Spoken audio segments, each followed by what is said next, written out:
suis Lucas Pinton, président des Ateliers Pinton.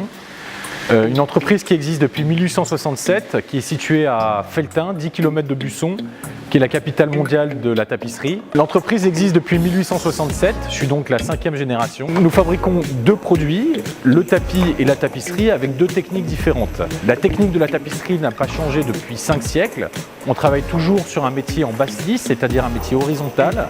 Le tapis a évolué au cours des siècles, la technique a changé. Maintenant, on utilise deux techniques, la technique du point noué et la technique du hand tuft.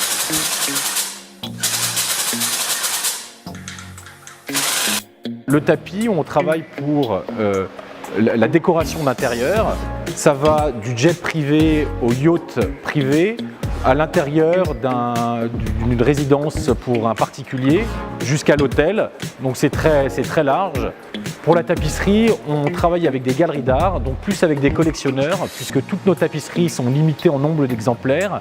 Et on est vraiment dans le marché de l'art, où on travaille avec des artistes contemporains qui sont cotés.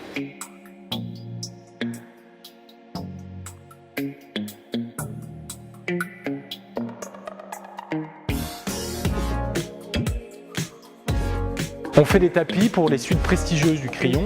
On mélange des motifs anciens avec des matières modernes. Alors vous avez des tapis qui sont avec des fleurs, tout ça pour reprendre un petit peu les dessins anciens, mais où on a mis à l'intérieur des fils d'or, des fils de métal. On a déstructuré un petit peu les motifs et donc on a quelque chose de très contemporain, encore une fois avec la tradition derrière. Et je pense que c'est exactement ce que veut faire le crayon avec cet hôtel. C'est la première fois qu'on travaille avec Bouygues. Notre collaboration se passe très bien puisque c'est une boîte très exigeante et nous on aime bien l'exigence parce qu'on l'est aussi. L'exigence de Bouygues et des designers nous pousse à aller chercher aussi nos limites toujours plus loin. Et c'est ce que j'aime dans l'entreprise, c'est que ça force les gens et nous-mêmes à aller trouver des solutions qui paraissent pratiquement du miracle.